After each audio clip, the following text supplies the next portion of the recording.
அனைவருக்கும் வணக்கம். இன்று நம்ம இங்க பேச வந்திருக்கிறது இது ஒரு அரசியலுக்காக இல்லை, இது ஜெனரலா விவசாயிகளுக்காக, பப்ளிக் ஹெல்த்துக்காக, பொல்யூஷன் என்வரன்மெண்ட் இது, அப்புறமா நெக்ஸ்ட் அடுத்த ஃபியூச்சர் ஜெனரேஷனுக்காக இதை நாம பேசிக் கொண்டிருக்கிறோம். இந்த தென்பெண்ணார் மற்றும் கெலூர்பள்ளி டேமுக்கு வரும் நீர் தரம் குறித்து விவசாயிகள் மற்றும் பொதுமக்கள் நீண்ட காலமாக கவலை தெரிவித்து வருகிறார்கள். இந்த பெங்களூர் பகுதியில் இருந்து வர்ற கழிவு நீர் தான் இது.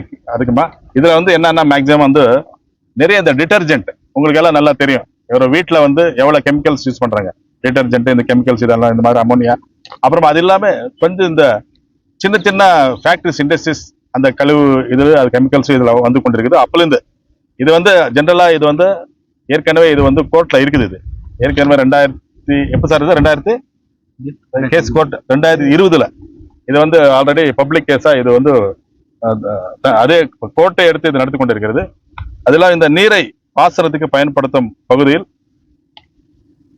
இந்த கேரட்டு, பீட்ரூட்டு, அந்த பொட்டேட்டோ, அதே மாதிரி கொத்தமீரை, கீரை, முள்ளங்கி, இந்த மாதிரி பயிர்கள் எல்லாம் இதுல வராது இந்த நீர்ல. அது இப்போ வந்து இன்னும் அதிகமா பொல்யூஷன் ஆயிடுச்சு.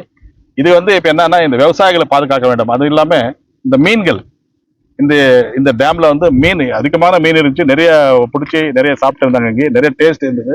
அந்த மீன் எல்லாம் இப்ப இல்லாம போயிடுச்சு. எல்லாம் மீன் வந்து உயிரோட இருக்க முடியாது இந்த தண்ணியில, எல்லாமே கொலாப்ஸ் ஆயிடுச்சு. அதே மாதிரி மாடு எல்லாம் இந்த தண்ணி குடிச்சா அவ்வளவுதான், மாடு எல்லாம் இந்த தண்ணியை குடிக்கவே முடியாது. அது வர இருந்து அப்புறமா நம்ம மக்கள் இதுல எங்கன்னா போய் எதனா தண்ணியில கை வச்சா என்னன்னா ஸ்கின் அலர்ஜி, இந்த மாதிரி நிறைய இதெல்லாம் வருது. இது வந்து பாதுகாக்க வேண்டும். இது பாதுகாக்க வேண்டும் என்றால் நம்மளுடைய தமிழக அரசு, கர்நாடக அரசு ரெண்டு இணைந்து இது ஒரு மியூச்சுவல்ல போய் இதுக்கு என்ன செய்யணும்ன்றது செய்யணும். அதுதான் முக்கியமான ஒரு இது. நீங்க விவசாய குடும்பத்தை சேர்ந்தவங்க. ஆமா. இந்த தண்ணியில வந்து விவசாயம் பண்ண முடியுமா? இது இது இது எப்படின்னா நம்மளுக்கு தான் இங்க பிரச்சனை. இது வந்து ஒரு சூளகிரி வரைக்கும், சூளகிரி தாண்டின இந்த தண்ணி ஓட ஓட ஃபில்டர் ஆகி ஓரளவுக்கு அங்கே அக்ரிகல்ச்சர் நல்லா இருக்குது. நம்ம பகுதியை மட்டும்தான் இப்போ வந்து ஓசூர் பகுதி, பெங்களூர் பக்கம் போக போக இந்த பகுதி தான் வந்து அதிகமா பொல்யூஷன் வாட்டரா இருக்கிறது. இதனால வந்து இந்த பகுதி மக்கள் காப்பாற்ற வேண்டும் என்றால் இந்த அரசு வந்து முன் வந்து, அதே மாதிரி இந்த கர்நாடக அரசு இது முன் வந்து இந்த மக்களை காப்பாற்ற வேண்டும் என்பதுதான் நம்மளுடைய. கொடியாலம் செக் டேம்ல வந்து இல்ல கொடியாலம் இது என்னன்னா இந்த தண்ணி வந்து ஸ்டாக்னன்ட்டா நின்னா ஒன்றும் பிரச்சனை இல்லை, அதெல்லாம் தெரியாது நம்மளுக்கு. பாரு இந்த மாதிரி வரும்போது தான் இந்த தண்ணி குனியும் போது தான் அந்த தண்ணி அந்த ப்ரெஷர்ல தான் அந்த நுரை வருது. அந்த நுரை வருதுன்னா மேக்ஸிமம் டிட்டர்ஜென்ட், கெமிக்கல்ஸ், இந்த மாதிரி நிறைய கெமிக்கல்ஸ் இதுல இதா இருக்குது. இப்ப அதனால தான் பொல்யூஷன்ல இருந்து சார் வந்திருக்காங்க.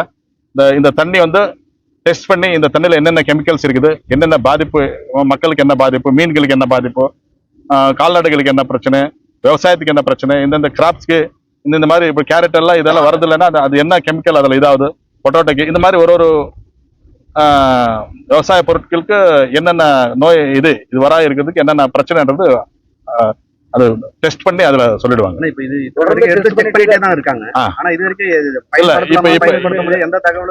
அதுதான் இப்போ இதுல வந்து நார்மலா என்னன்னா டிட்டர்ஜென்ட், இப்ப நம்ம ஒரு வீட்டுல எவ்வளவு கெமிக்கல்ஸ் யூஸ் பண்றோம், இதெல்லாம் கழிவு நீர்னா இது எல்லாம் வீட்டுல இருந்து வர்ற கழிவு நீர் தான்.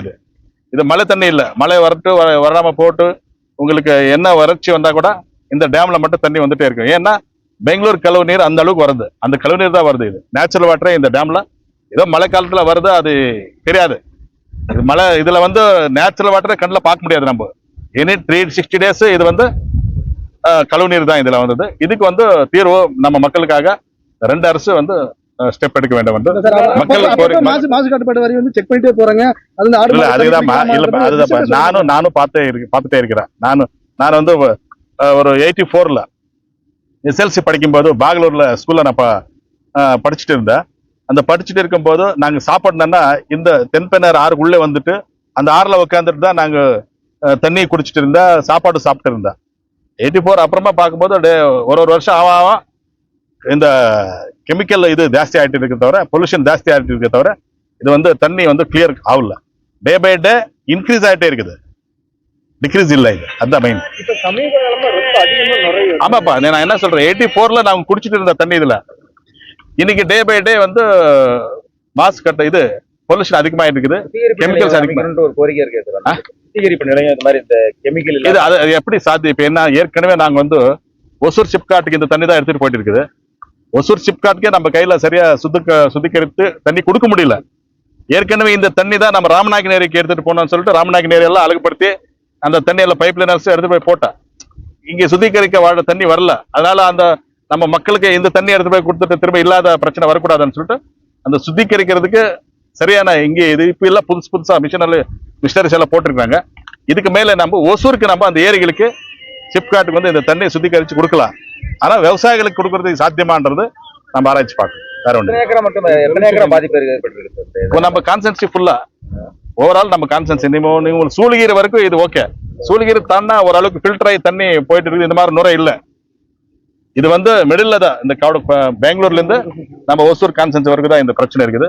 இதுக்கு தீர்வு காணக்கு நம்ம இப்ப இருக்கிற முதலமைச்சர் அரசு கர்நாடக அரசு ரெண்டு இருந்து இதுக்கு தீர்வு காண வேண்டும் என்பது இது மக்களுக்காக விவசாயிகளுக்காக இது வந்து இந்த வேலை முடிச்சு கொடுக்கணும்னு சொல்லிட்டு இரண்டு அரசுமே நான் வேண்டிக்கிறேன்.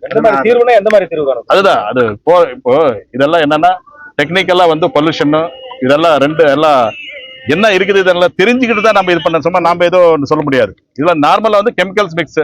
அந்த கெமிக்கல்ஸ் என்னென்ன கெமிக்கல்ஸ் இருக்குது, அந்த கெமிக்கல்ஸ்னால எதுக்கு பாதிப்பு இருக்குதுன்றது கண்டுபிடிக்கணும். நீங்க முன்ன அமைச்சராக இருக்கிறப்ப இதுக்கு தீர்வு இல்ல அப்பெல்லாம் இந்த அளவுக்கு இந்த நுரை எல்லாம் இல்ல. இப்பதான் நுரை வந்திருக்குது. அதான் இப்ப நுரை வந்து இப்ப சோசியல் மீடியால எல்லாம் இது போயிட்டு இருக்குது. பசங்க எல்லாம் போட்டுருக்காங்க. நானும் நம்ம கலெக்டர் சாரே இது கொடுத்துருக்காங்க. நம்ம கலெக்டர் வந்து இதை பார்த்து என்ன இதுல மிக்சிங் இருக்குது அவரும் டெஸ்டிங் எல்லாம் கொஞ்சம் பண்ணிருக்காங்க. இதுக்கு பர்மனன்ட் சொல்யூஷன் என்னன்றது நம்ம கண்டுபிடிக்கணும். அதுக்கு ரெண்டு அரசுக்கு நம்ம அடுத்த நம்ம சட்டமன்றத்துல இது பேசி கவனிப்பு தீர்மானம் இது கொண்டு வந்து இதை பத்தி விவாதிச்சு இதுக்கு ஒரு தீர்வு கொண்டு வரதுக்கு நம்ம முயற்சி எடுக்கிறேன்.